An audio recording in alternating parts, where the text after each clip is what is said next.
know the vibes on a Friday, Frisco Friday / Payday Friday. Oh, baby, we got action tonight at Chase Center, 5 p.m. Early start. Get there early. We're going to emphasize this all day long. 5 p.m. start at Chase Center tonight for Game 6 between the Warriors and the Kings. Warriors looking to win their 4th straight against Sacramento and dust off the Kings once and for good in this first round best-of-7 series. You don't want to lose. We're not even going to put that out there in the atmosphere because you don't want to have a Game 7 up in Sacramento. You want to end the show tonight, and I think the Warriors will do that. How will they do it? Let's talk to Morgan Ragan, who's on the other side of things. She's going to join us in just a second. Of course, Mo, part of the Deuce and Mo podcast, G League analyst for the Stockton Kings, part of Kings pre and post on NBC Sports California. Give me a thumbs up when we have her there, Lupman. Give me a thumbs up when you do. Go ahead, Let's Shafty. use this analogy because I woke up this morning, I was feeling really good, and I was thinking about different analogies, and I'm like, tonight's the walk the plank game for the Sacramento Kings. Any elimination game is the plank game. Yeah, and like probably one of the plank. greatest moments in plank history was Luke Skywalker jumping off the plank and back on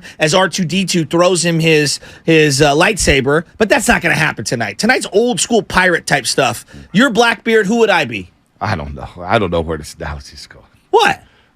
Jack Sparrow? That would be good. Will Turner? That would be good. That would be good. Barbosa? I think I'm Long John Shasky. You've dropped about 30 analogies this morning. You dropped 15 on a crossover. Did you like my death row one? Stranded on death row. Corrupt came so hard on that. Morgan Ragan, part of Death Row up there in Sacramento, or is it No, Bad they're Boy? part of Bad Boy. Oh, they're Bad Boy They're Records? Bad Boy up They're Bad there. Boy We're Records. Death Row down here. All right, KC, D-Lo, Bad Boy. Who would Mo be in Bad Boy? Who would Mo be? Do I need to do the gender thing and go Little Kim? No, I was going to go Evans? G-Depp. G. She Depp? Black Rob. Rest in peace. No, she's higher than that. All right. Well, let's bring in Mo. First time she's been on the roast, and it's funny. Deuce, when I saw him at the Game 3, he just flipped me off. He just gave me the double bird. Said, screw you. Now, Mo. Well, he cannot be Mace the Reverend then. Now, Mo actually keeps her composure. She keeps her composure. Because, Mo, good morning to you. Thanks for waking up with us today. 95.7 The Game. I love Mo. She does a great job on NBC Sports California doing the Kings pre- and post-game. She's had a seamless transition hosting that show. And now, you may need to give Kyle Draper a hug. Because our boy Drapes is depressed the other day, Mo. We FaceTimed him after the game, and he was just so distraught. Mo, how are you feeling this morning? Oh, my gosh, that is so funny. Because, yes, I feel the same way about Draper. Like, he gets really emotional after a loss where, you guys, I feel great. I think that's something I keep talking about with people, too. I'm like, whenever I say I feel great, there's never a cockiness to it because, I mean, look, you're going up against the defending champs. There's just confidence to it to where we're watching such high-level basketball played from both spots right now that I have the perspective of just being really thankful to watch such great basketball, Yeah. but also that I have a rooting interest in watching one of these teams. Has there been an energy shift up there? Because, man, after 2-0, I would have been feeling great. I'd have had a strut. I'd have been feeling real good because I was not feeling good down here. There's been an energy shift on this show, yeah, Mo, especially from Shasky When over presented here. with new information, Mo, I don't know if you know this. This is one of my go-tos. This is a butcherism. Pivot, don't panic, baby. And now we're out of the panic mode. Oh, my gosh. How you guys feeling, though? Like, honestly, how's the energy up there? That's interesting because that's the difference with me personally. Like, I was not even strutting after being up 2-0, right? Because it's you, anyone that doubted the Warriors, including yourself, or that second that maybe you doubted the Warriors, you shouldn't have. They've shown you year after year after year. And I know so many people this season were like, oh, but the roster's a little different, and it's just not the same, and all the chaos and the drama ahead of time. It doesn't matter. The experience they have is going to carry them, obviously, through so many different games. But I would say the energy right now in Sacramento feels like people are like, man, backs up against the wall. What's this going to be like?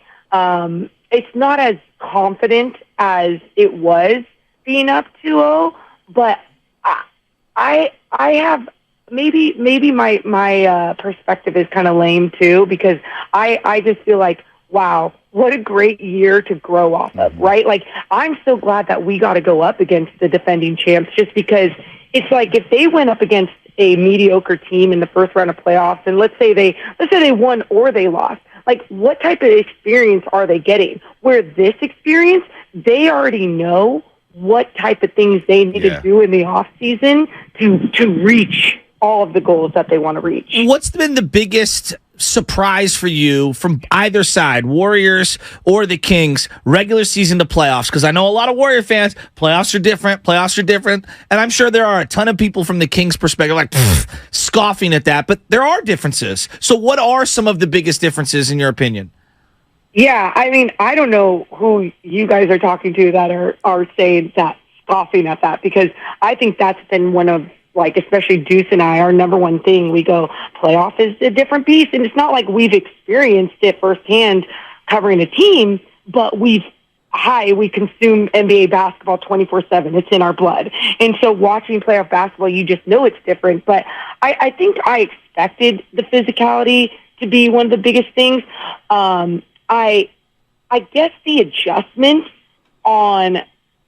for the Warriors defense has been one of the biggest surprising things. Like, obviously you look through those first two games and they tried slowing down Domas Sabonis and they did a fantastic job. And now they're doing even a better job of altering his entire game on the offensive end, where the Kings have relied so much more on the pick and roll than they have with the DHOs, because the Warriors are taking that away. And all season long, you guys, no one's been able to take that away. So what was it in this series that the Warriors really figured out to make that the point of emphasis and to actually execute that? I think that's been really surprising to me. No doubt. Morgan Ragan here on the Morning Russell 95.7 The Game does an excellent job, part of the Kings pre- and post-game on NBC Sports California. Been working the sidelines this series. Also, G League analyst for the Stockton Kings. She doesn't get sleep like your boy right here on the Roast Deuce and Mo podcast at night, the night chat. I mean, Mo, when do you sleep? I think I get like 6 hours of sleep. I don't even know if you get that, but Sabonis being neutralized and then the three-point shooting,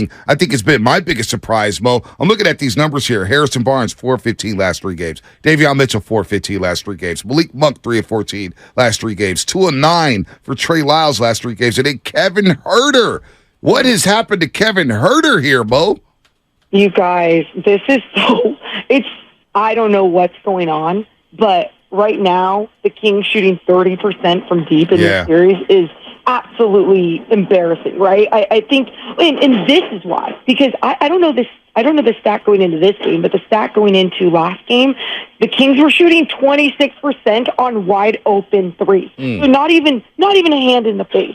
But I think what's taking them out of it, and especially with like Kevin Huerter, those dribble handoffs that the Warriors are stopping. Yeah. The Kings relied a lot on that being the rhythm into their shots.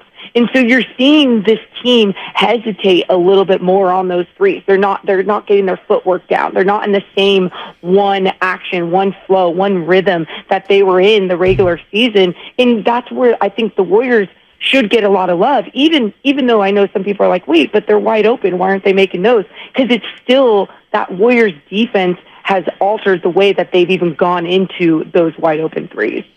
I mean, it feels very 4-on-5-ish on offense for the Kings because, quite honestly, nobody's respecting Sabonis as a playmaker or as a shot maker 10 feet away from the hoop or more. Like, it's kind of, I think it's been a revelation. Have you looked at Sabonis differently?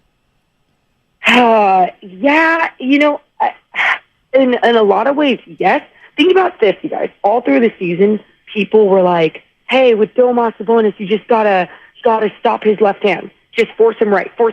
And teams couldn't do that at times. It was still so difficult because he was so good at getting what he wanted.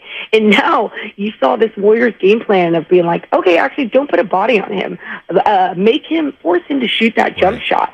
And you're seeing him not as confident in shooting that jump shot and not as confident as going down from the high post and trying to get his on a brick wall like Looney or a brick wall like Draymond. So I would say, like, it's definitely been surprising to see a team alter his game this much. I'm not disappointed in his game, I am more surprised, but I also feel like he's the type of player that will take a look at this series and go, okay, this is exactly what I need to fix and what I never want to feel like again in this offseason. Mo, and I don't mean to interrupt there.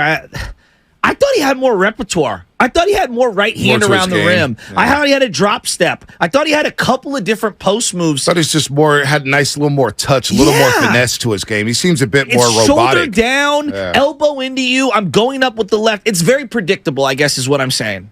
No, and that's totally fair. But you guys, I'm not kidding. You gotta give so much love to Looney and Draymond, and then not only them. You look at even let's just say Jordan Poole sinking down, collapsing in the paint. Those active hands from everyone has totally screwed with him. And I've seen during this season, like you're saying, that drop step, his ability to even find the open cutter and make so much more happen around the rim with the way he's finishing. I think the Kings, in the restricted area, has been absolutely ridiculous in this series. Just not shooting as well as they were shooting in the regular season. So I think, I don't know if I'm giving too much credit to the Warriors pushing him out, but I think they've made him their vocal point of okay, we're going to make sure we stop him. And if we stop him, that stops Kevin Huerter shooting. And if we stop him, that stops so many other points in the paint and other things going on for this Kings high-powered offense. Do you think Kings fans are, we've talked about Sabonis. I know he has 1 year left on his deal, an expiring contract, and right now he doesn't look like that max player. And you talk about getting the education he gets to go to St. Warriors in his playoff series, which I agree with, Mo. It's a great education, right? You get to play the champs. You get to learn how to play in the playoff setting. And it has been high-level basketball. This has been the best first-round series by far. Agreed. But when it comes to giving Sabonis a max, have you rethought that, saying, boy, I just don't know if I want to be married to this guy for the next 4 to 5 years? It's funny. I actually haven't even thought about that yet, I guess you could say. but I'm going to be honest with you guys. This day and age in the NBA, it's doesn't everyone get that max deal? One, yep. Two, it's Sabonis has just turned 26 this year. Right. He just turned 26. He is now finding his way of playing his best basketball. This first season with this, or I guess second season technically, but first full season with the Sacramento Kings under Mike Brown, you've got to believe, like you just said too, Bonte, this education from this playoff series is only going to make him better. I think we're going to go into a direction where he can become more and more dominant. Look, he led the NBA in rebounding. I mean, you guys are just seeing a version of him in this playoff series that I truly believe isn't his full identity. Especially, I don't think it's going to be the thing that defines him in his career going forward. All right, Mo, we get you out of here with this. We always appreciate the time. We got to get you on here more. The chat is loving you. Our roasters are being kind to you. They're like, out of all the people, the Matt Georges, the KCs, the D'Los, they actually love you up there. It's like, hey, this is analysis right here. Screw D'Lo and Casey. No, I'm kidding. We know we got love for D'Lo and Casey. ESPN 1320, 12-4. We love them, but they're a little rattled right now. By the way, Fox, ultimate respect, superstar. I wonder how much the finger affected him in the second half. It ain't Keegan Murray. There's a lot of talk about him getting shots in the second half. I cannot believe Keegan Murray didn't get one field goal attempt after the first quarter. He's figured it out in the series, and yet they went away from him. So it feels like they're going to force feed him tonight in game number 6, Mo. Well, they better force feed him tonight. And if they're not force feeding him, then he needs to be like, hey, guys, give me the damn ball and get out of my way, because that's what you want to see from him. You see that from Malik Monk, right? Like, he has that confidence. He has that ability to be like, give me the ball, get out of my way. Keegan Murray, rookie. I think sometimes we forget he is a rookie, but he needs to find his voice in his ways of getting that from his teammates, because he can't go another game of having 10 points in the first quarter and then going scoreless the rest of the game. And hopefully De'Aaron, too, you guys. He's another guy. You saw 7 points scored in that second half, he needs to make sure he's stepping up big and getting his too. Yeah, 0 for 6 in the fourth quarter. De'Aaron Fox. It was the handle for me. Surprised. Like, yeah. I thought for how good he's been with the handle, I thought the handle was the loosest it's been because of the finger, which affected his ability to take shots. Yeah. Probably. And you guys, look at that, though, too, which is wild that you mentioned that, because he said he feels good with the handles, but that padding on his finger too. It's on the back side though. Yeah. But it's still you. It's like you're like, when you're dribbling a basketball, it's all about the fingertips. Absolutely. One of his fingertips are fractured. Man, Mo, you're so good. I love your analysis. He man. says You're this so now. Good. No, I tell Mo all the time, man. She kills it. Is he dude. nice to you at NBC? Am I nice to Bonte? No, is he nice to you? Because I do this. I do this with all the kids. I'm like, you better be nice to this kid. You better be nice to that kid. Is he nice to you at NBC, or is he a big pompous jerk?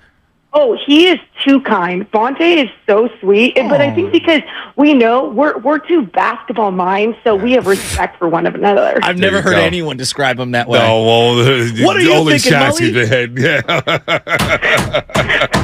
Mo, we have a good time there at NBC, man. Mo is great. The Deuce and Mo podcast, great. They're all about the Kings, man. She does a great job too. G League games, man. She did Summer League last year. Mo, you're a star. You may not be coming. We may have to pay you to come back on this show. Is the King anointing her a star? She is a star. She is. You see those outfits? No. I'm just here for the ride. I love basketball. I just want to do it all. So, no doubt. Mo, all right, Warren G. Mo, I'll see you later at Chase Center to watch some basketball. She's asking me watching Star Wars. So no. I'm one. playing after the Warriors win tonight. I'm going to celebrate by playing Fallen Jedi, whatever it's called, Fallen Order Jedi 2. Not even watching the Lakers Grizzlies game. You see what I deal with here, Mo? No, that'll be on the iPad. The 85-inch is going to have PS5. Oh, I wish you guys luck. That's all I got to say. All right, Mo. I'll see you today. Don't wear black. Tell Deuce Don't I said wear black, what up. or maybe wear black because it may be a funeral. All right. See you later, Mo. Bye, you guys. I'm just here.